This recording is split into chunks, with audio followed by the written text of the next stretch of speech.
Bonjour à tous, Bahar alaikum, j'espère que vous allez bien. Aujourd'hui, je vous fais une recette de baklawa.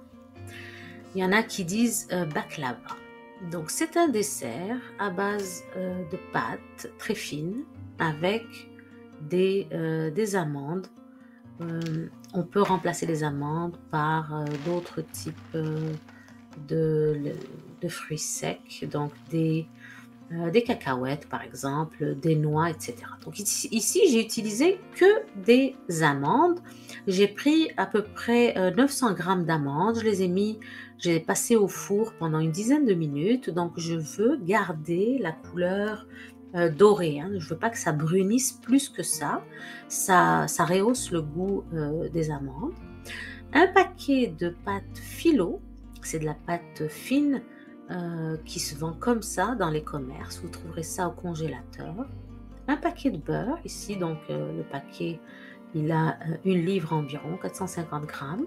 Quelques amandes entières que j'ai laissées de côté, du sucre et du miel. Donc, je préfère utiliser du miel pur pour cette recette.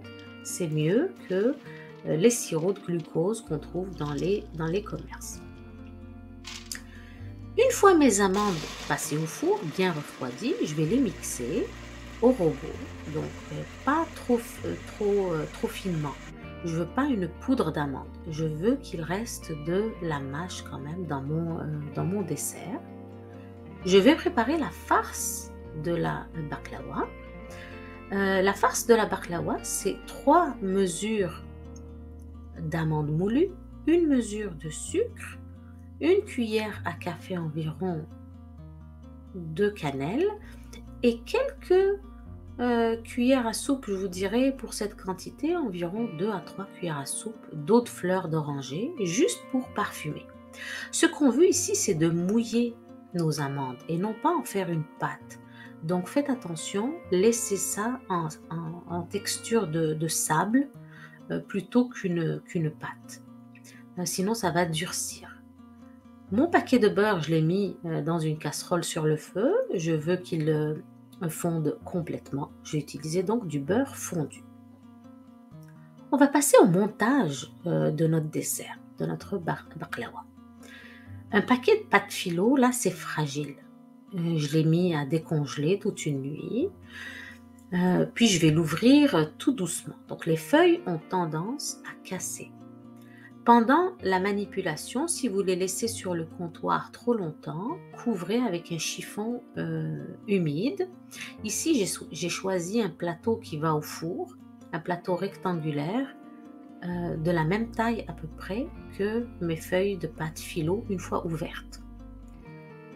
Le montage lui-même consiste à mettre du beurre au fond du moule. Puis, je vais superposer plusieurs couches de pâte phyllo comme base pour ma baklawa. Je vais mettre ensuite une couche uniforme d'amandes, donc le mélange d'amandes qu'on a fait plus tôt. Et après ça, je vais recouvrir avec, encore une fois, un étage de pâte phyllo. Les pâtes, donc les feuilles de pâte phyllo, je vais les mettre une à une. Entre 2 feuilles, je vais complètement beurrer. C'est ça qui fait justement le feuilletage de mon gâteau à la fin. Donc, très important de beurrer entre 2 couches de pâte phyllo. J'ai mis 7 feuilles en bas, 7 feuilles en haut. Pourquoi? Parce que mon paquet contenait 14 feuilles. Si jamais vous avez un paquet où ça dit il y a 18 feuilles, je vous conseille de mettre 9 en bas et 9 en haut.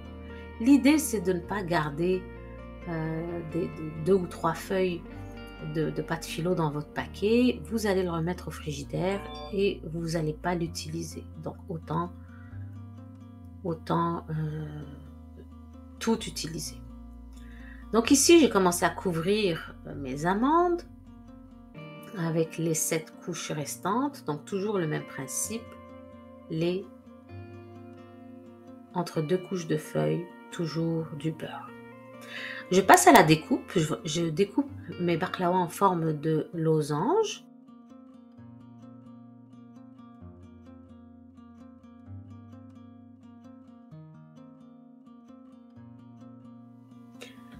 Pour faire des losanges, donc j'ai d'abord coupé des bandes en longueur, donc le long du plateau. Après ça, avec toujours mon couteau, je découpe des petits morceaux en biais.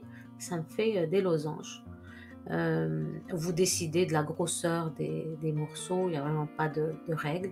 Il y en a qui aiment manger des petits gâteaux, il y en a qui les aiment plus gros. À vous de décider. Je pique chaque petit gâteau avec une amande entière. J'ai remis encore du beurre par-dessus. Donc baklawa, c'est pas du tout quelque chose qu'on mange quand on est au régime. C'est très très gras et sucré. Voilà. Donc vous êtes prévenus. Si vous faites cette recette, c'est pour apprécier. Je l'ai fait cuire dans un four chaud à 350 degrés Fahrenheit ou 180 Celsius pendant environ 1 heure jusqu'à ce que ma baklawa prenne une belle couleur dorée. Dès la sortie du four, donc sur le gâteau chaud, j'ai versé le miel froid. J'attends en général toute une nuit avant de découper mes gâteaux et de les servir.